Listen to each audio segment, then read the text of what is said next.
पंकजा मुंडे गोपीनाथ गडावर दाखल झाल्यात। लोकनेते गोपीनाथ मुंडे यांच्या समाधीस्थळाचं दर्शन घेऊन त्या कार्यक्रमाच्या सभामंडपामध्ये दाखल होतील। थोड्याच वेळात धनंजय मुंडेही गोपीनाथ गडावर पोहोचतील अशी माहिती आहे। काही क्षणामध्ये या कार्यक्रमाला प्रारंभ होत आहे। आज गोपीनाथ मुंडे यांची पुण्यतिथी आहे आणि त्यानिमित्त गोपीनाथ गडावर विविध कार्यक्रमांचं आयोजन करण्यात आलं।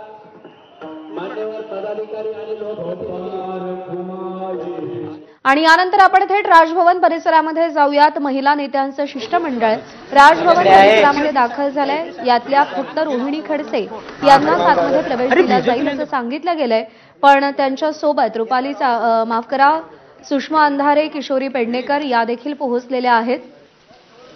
महिला आयोगाच्या कार्यपद्धतीवरती नाराजी व्यक्त करत महिला आयोगाच्या अध्यक्ष रुपाली चाकणकर यांचा राजीनामा घ्यावा अशी मागणी या शिष्टमंडळाची आहे आणि त्या संदर्भात राज्यपालांशी बातचीत करण्यासाठी म्हणून महिला नेत्यांचं शिष्टमंडळ राजभवन परिसरामध्ये पोहोचलेलं आहे।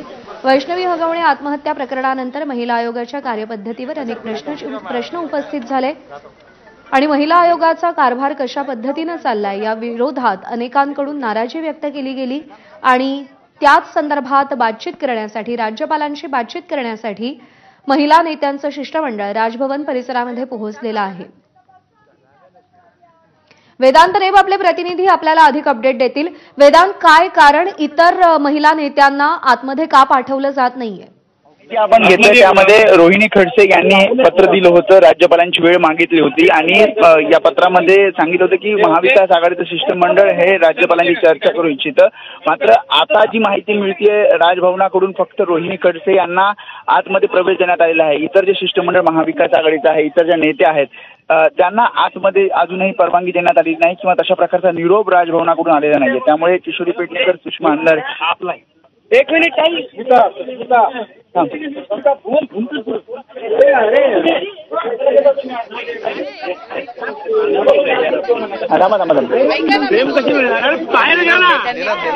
मी बोलते अरे थांबा एक सेकंड। त्यांनी 12 वाजताची वेळ आपल्याला दिलेली होती, काहीतरी पेपरमध्ये गडबडी असेल। आपण महाविकास आघाडी म्हणून वेळ मागितलेली आहे, त्यांचा कदाचित काही ऐकण्या बोलण्यामध्ये जर फरक पडला असेल आणि त्यामुळे एक व्यक्तीचं नाव गेलं असेल, परंतु ते बोलत आहेत त्यांच्या ऑफिसरशी आणि आम्ही अपेक्षा करतो की ती चर्चा सकारात्मक होईल आणि आम्ही बोलू शकतो। आम्ही वेळ मागितलेली आहे आणि आम्हाला निरोप पण दिली होती का? त्याच्या याच्यामध्ये आपण खासदार वर्षा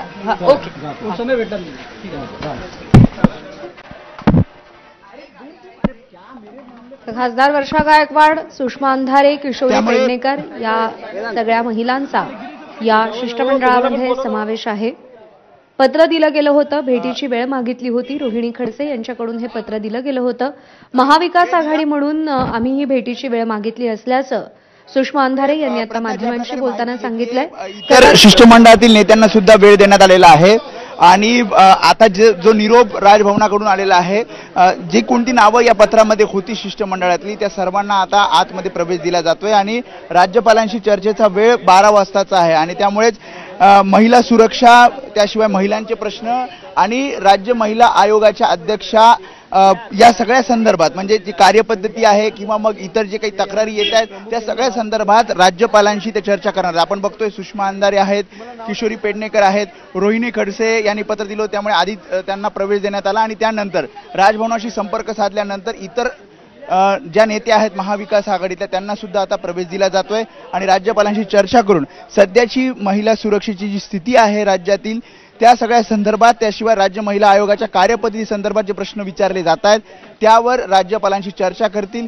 अराजकीय हे पद आहे, त्यामुळे निवड करताना किंवा नियुक्ती करताना राज्य महिला आयोगाच्या अध्यक्षपदी पूर्णपणे विचार करून त्या प्रकारची नियुक्ती केली जावी असा सुद्धा एक विषय राज्यपालांच्या या बैठकीमध्ये महाविकास आघाडीचं शिष्टमंडळ मांडताना आपल्याला पाहायला मिळणार आहे। त्यामुळे काय नेमकी चर्चा होते, काय आश्वासन राज्यपालांकडून दिलं जातं हे पाहावं लागेल। मात्र सध्या तरी हे शिष्टमंडळ ज्यामध्ये 6 ते 7 महिला नेत्या महाविकास आघाडीच्या त्या आतमध्ये गेल्या आहेत आणि राज्यपालांशी ते चर्चा करतील। आपण बघतो आणखी काही नेत्या सुद्धा इथे आपल्याला येताना पाहायला मिळत आहेत, राजभवनाचे काही अधिकारी आहेत ते सुद्धा आपल्याला जाताना पाहायला मिळतात आणि त्यामुळेच ही चर्चा काय, या चर्चेनंतर काय नेमकं राज्यपाल सांगतात हे सुद्धा पाहावं लागेल। प्रज्ञा, बरोबर आहे. त्यामुळे या सगळ्या निर्णयाकडे, या बैठकीकडे आपलं लक्ष असेल. सध्या राजभवनामध्ये कोण कोण गेलेला आहे, कोणाकोणाला परवानगी मिळाली आहे? वेदांत.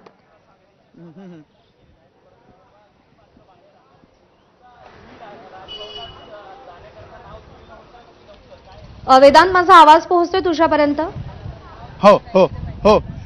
नाही, आपण काही शिष्टमंडळातील महिला आहेत. मला ताई, तुमचं सुद्धा नाव होतं आतमध्ये, कारण आता आणखी 2 जणींना प्रवेश देण्यात आलेला आहे. किती जणांचं नाव त्या शिष्टमंडळामध्ये देण्यात आलं? मला फार काही कल्पना नाही किती जणांची नावं होती. आणि मी ॲक्च्युली रोहिणीताईंची कार्यालयीन सचिव आहे. ताईंनी मला रात्री फोन करून सांगितलं की उद्याला आपल्याला राज्यपालांची वेळ मिळालेली आहे. आम्ही गेले जवळजवळ 2-3 महिने त्यांची वेळ मागतोय. महाविकास आघाडी म्हणूनच वेळ मागितली गेली, परंतु त्यांना काल 8:30ला फोन आला की तुम्हाला उद्या 12 वाजता पोचायचं आहे. तर त्या काही नावं दिली ठराविक की हे नाव? मला म्हणाल्या होत्या संगीताताई तिवारी असणार आहेत, सुषमाताई अंधारे असणार आहेत, किशोरीताई पेडणेकर असणार आहेत. पण इथे आल्यानंतर कळलं की फक्त ताईंना एकटीला सोडणार आहे. आणि आता मला वाटतं किशोरीताई आणि आपल्या सुषमाताईंना आणखीन एक जयश्रीताई पुण्याच्या होत्या काँग्रेसच्या, त्यांना आत घेण्यात आले. त्यामुळे इथे आपण बघितलं तर राजभवन परिसरात 12 वाजताची वेळ या सर्व शिष्टमंडळाला देण्यात आली होती. आणि त्यानुसार आता 4 ते 5 जणांचं शिष्टमंडळ आतमध्ये गेलं आहे, जे राज्यपालांसोबत चर्चा करेल. एकूणच आपण बघितलं, एकतर राज्यपालांची वेळ मागण्यात आली काल, तसं त्यांनी सांगितले की रात्री 8:30 वाजता राज्यपालांनी भेटण्यासाठीची वेळ या शिष्टमंडळाला दिली, ज्यामध्ये किशोरी पेडणेकर, त्यासोबत सुषमा अंधारे, रोहिणी खडसे, वर्षा गायकवाड या सगळ्यांची नावं होती आणि इतरही काही नावं होती. आता त्यामधल्या काही महत्त्वाच्या नेत्यांना आतमध्ये प्रवेश देण्यात आलेला आहे, जे राज्यपालांसोबत चर्चा करतील आणि राज्य महिला आयोगासंदर्भातले ज्या काही प्रश्न आहेत, ज्या काही तक्रारी आहेत, राज्य महिला आयोगाच्या अध्यक्षांच्या कार्यपद्धती संदर्भात जे काही प्रश्न विचारले जातात, या सगळ्या संदर्भात राज्यपालांशी ते चर्चा करतील. मात्र काहीसा गोंधळ आपल्याला राजभवनाबाहेर पाहायला मिळाला, कारण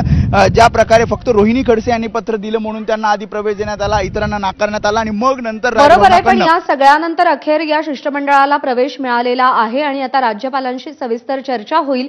या बैठकीचं फलित नेमकं काय, याकडे आपलं लक्ष असेल. वेदांत, धन्यवाद दिलेल्या माहितीसाठी.